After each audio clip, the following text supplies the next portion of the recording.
Macaroni లేదా pasta చాలా మందికి ఇష్టం కదా! ఈసారి ఈ విధంగా ప్రిపేర్ చేసి చూడండి. చాలా చాలా బావుంటుంది.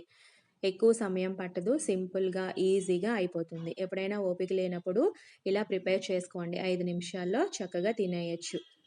బ్రేక్‌ఫాస్ట్‌లో గానీ, డిన్నర్, లంచ్, స్నాక్స్‌గా కూడా తినొచ్చు. చాలా బావుంటుంది. స్టవ్ వెలిగించుకుని, బాండీ పెట్టుకుని, అందులో నీళ్లు పోసుకోవాలి. కొంచెం ఉప్పు, ఆయిల్ వేసి నీళ్లను మరగనివ్వాలి. నీళ్లు మరిగిన తర్వాత అందులో మాకరోనీని వేసి 90% ఉడికేంత వరకు ఉడికించుకోవాలి. మరీ మెత్తగా అయ్యేంత వరకు కాకుండా మధ్యలో ఒకసారి చెక్ చేసుకుంటూ ఉండాలి. ఇవి ఉడికిన తర్వాత నీళ్ళన్నీ వంపేసి మాకరోనీని చల్లారనివ్వాలి. స్టవ్ వెలిగించుకుని బాండీ పెట్టుకుని అందులో నీళ్లు పోసుకోవాలి. దీంట్లోనే బయట మార్కెట్‌లో మనకి సూప్ ప్యాకెట్స్ ఉంటాయి కదా! వాటిని కట్ చేసి వేసుకోవాలి. సో, చాలా రకాల ఫ్లేవర్స్ ఉంటాయి. మనకు నచ్చిన ఫ్లేవర్‌ని ఇందులో వేసుకోవచ్చు.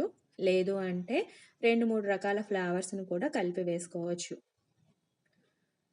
సో, కాబట్టి ఇందులో మనం ఎటువంటి వెజిటబుల్స్‌ని వాటిని వేయట్లేదు. నచ్చిన వాళ్ళు ఇందులో వెజిటబుల్స్‌ని కూడా వేసుకోవచ్చు.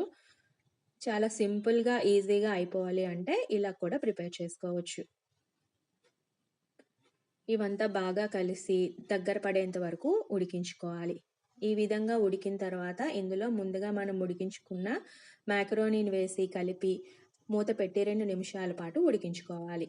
అవసరం అనుకుంటే ఇందులో ఉప్పు, కారం వేసుకోవచ్చు. లేదా సూప్ ప్యాకెట్‌లోనే ఆల్రెడీ ఉంటుంది కాబట్టి సరిపోతుంది. చివరలో ఇలా ఉల్లిపాయలు వేసుకొని తింటే చాలా టేస్టీగా ఉంటుంది. లైక్ చేయండి, షేర్ చేయండి, ఛానల్‌ని సబ్స్క్రైబ్ చేయండి.